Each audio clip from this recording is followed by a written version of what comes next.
this is how it started, isn't it? There weren't any vocals at the start when we were fucking Toiponiki. I guess not. In the day? We just kind of yelled. Yeah. We still just yelled. We still just We yell into mics. Yeah. Every time. Oh, hey, just one. Hi. Our chat is conspicuously less fucking stupid. What? Andre?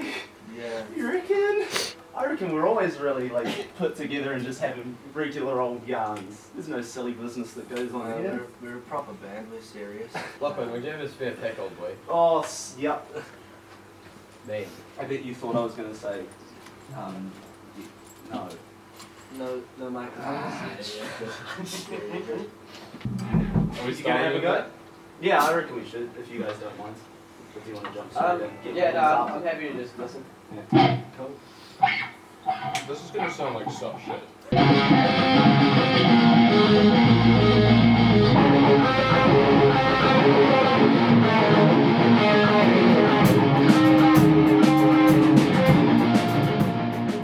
My name is Andre. I play guitar and bass and vocals. So my name's Jason and I am the drummer of Budget Cucks. Kia ora, I'm Lachlan. I play guitar, I sing, I do a lot of the writing for the band. Kia ora, I'm Dom. I play bass and guitar, and I do like most of the back end stuff. So it started with Andre, Lachlan and I sort of hopping into a practice room at Toiponiki at the start of 2021 and then just kind of fiddling around with just punk and rock music on a really, really shitty drum kit in a small room with no microphones. Played some covers, bashed around. And sounded kinda shit, but it was fun.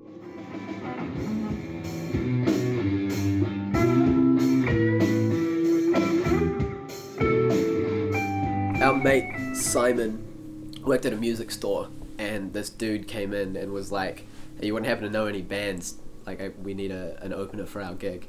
And he was like, yeah, fuck it, I know these guys. And I think, yeah, there was a big push for, are we going to play a gig without a bass player? We should probably not play a gig without a bass player. I don't think we sound very good without bass. So about a month before, my uni friend Hannah, who was living with Dom at the time, told me that her flatmate was a bassist. So I called him, I was like, hey Dom, you want to be in a band? So Jason calls me, we have a chat, I get off the phone, I'm like, he's kind of annoying. But I meet up with him on the Friday, we have a jam, I learnt the songs, played a show. We just kind of biffed stuff at the wall. And we, like, sucked the first time. But there was something cool about it, you know what I mean? We were, like, giving it 100. And then we were sort of debriefing after, and yeah, sort of, we're like, well, so what now? Because Dom sort of said he'd just play the first gig, see how he felt, and then, yeah, Dom said something to the effect of like, well, I mean, I just really like hanging out with you guys, and I really like playing music with you guys, so let's just keep doing this. And that was very heartening. This year we've really picked up on the gigging. We've played like 2 shows as well as Battle of the Bands. Because Dom signed us up on a whim. Which we got through to the national finals, so that's really cool. And now we're rocking all over the place. Can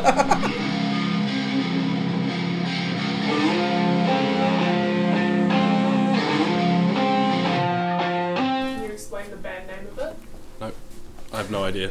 That was before my time. The band name is obviously very silly, and it originally came from me thinking that Budget Cuts would be a good name for a band, and then I realised that cucks is a way funnier word. It's a play on words, sure, on the surface, but really it has more to say about, themes of toxic masculinity, this idea of feeling like a cuck in sort of the capitalist and you know, the socio-political state of the world, feeling like you can't get ahead, you're watching other people succeed and you aren't able to afford to you know, get ahead. Yeah, I don't know, we've got this weird sort of self-image of being goofy and silly, but then also taking the music really seriously.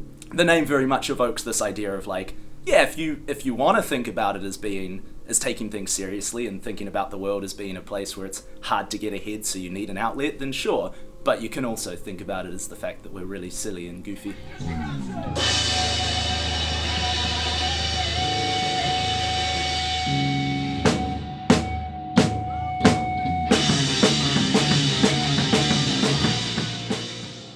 that is a banger, isn't it? The genre of music we make is like very alt-rocky. With influences from lots of different genres. There's points where it's quite like almost like indie at times, almost math rocky at times.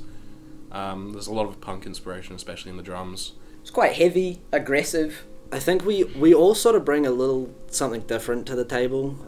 Like Lachlan writes very much like good old fashioned rock stuff, and then I bring in a bit of punk with my drumming, and then Dom gets funky with like metal bass lines and stuff like that.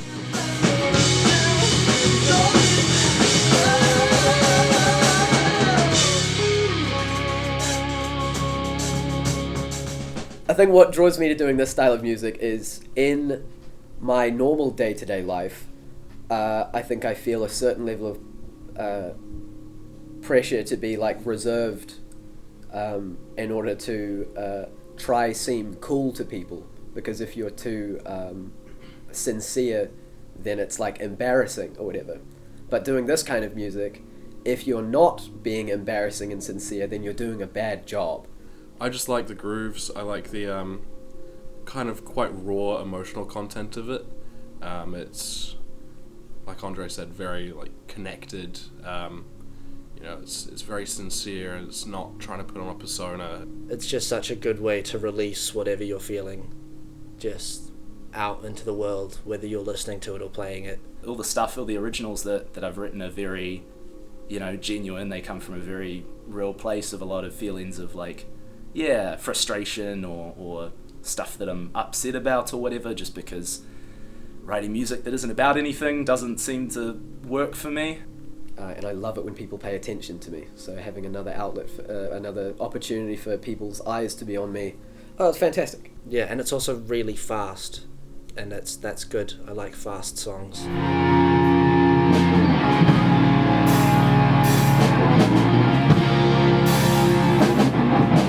Wellington gig scene is it's alright. Well, it's very hard to get into iGum. Kenny, if you're out there, please give us an iGum, bro. I really want to play iGum.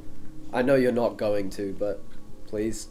There's a bit of a lack of venues, and there's a bit of a lack of people willing to pay for artists, unfortunately. All the subgenres of rock, that gig scene feels very much like it is people making it happen for the sake of the love for the genre and the love for the ethos of the music, And may I just say, like, the fact that learning that there is a scene and that there is people playing similar music to us and that, they're super friendly and super just welcoming, that's really awesome. Yeah, we'd played 2 gigs before we entered Battle of the Bands, and then all of a sudden we were in the national finals.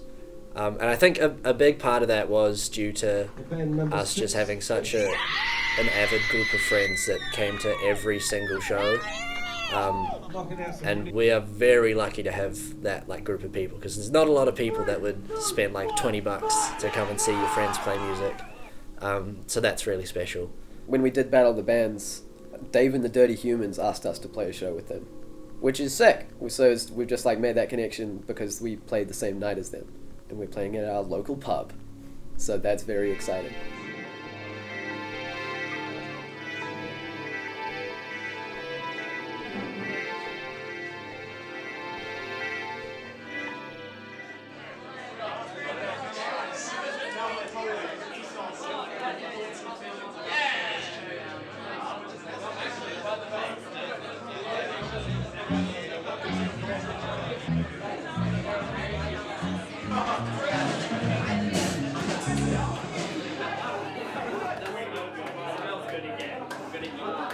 Very, very difficult to balance all work, uni and band, and I often end up not balancing them. I just don't sleep. I just have too much caffeine. I find it kind of tough, actually. Like, we usually practice in the morning and we like work nights. I don't know, it's just something that I like actively want to do. Yeah, I very much live a life where I try to work as little as possible to be able to survive so that I can do as much creative stuff as possible, because I think that's the kind of lifestyle I want to live. But at least I don't go to university. University sucks. Yeah, that's right, I'm talking to you, man.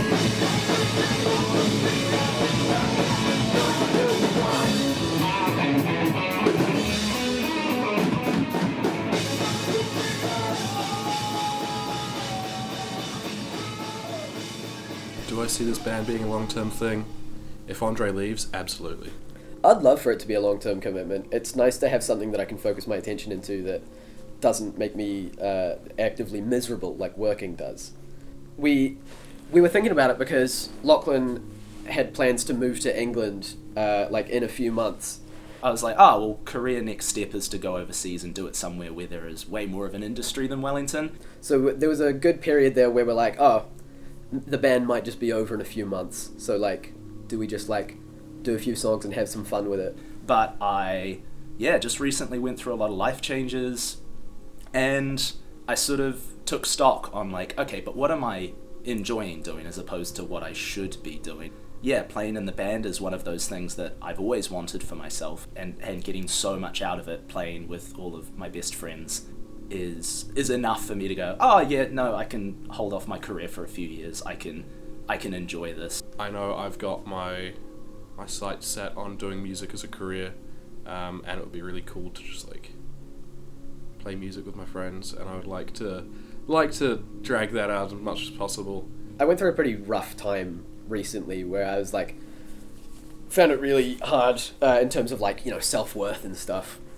But through doing this and some other stuff, I've sort of got like a concrete thing that I can look at and be like, oh, I think this is good. I think it was worthwhile for me to have done this. I wanna run this as long as possible, and if we can eventually make it into the full-time job, that'd be crazy, and awesome and beautiful.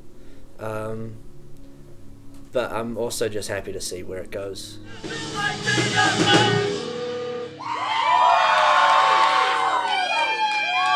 You can find us on Instagram and Facebook at Budget Cucks, and that's it. We don't have anything out so far, but we're working on it.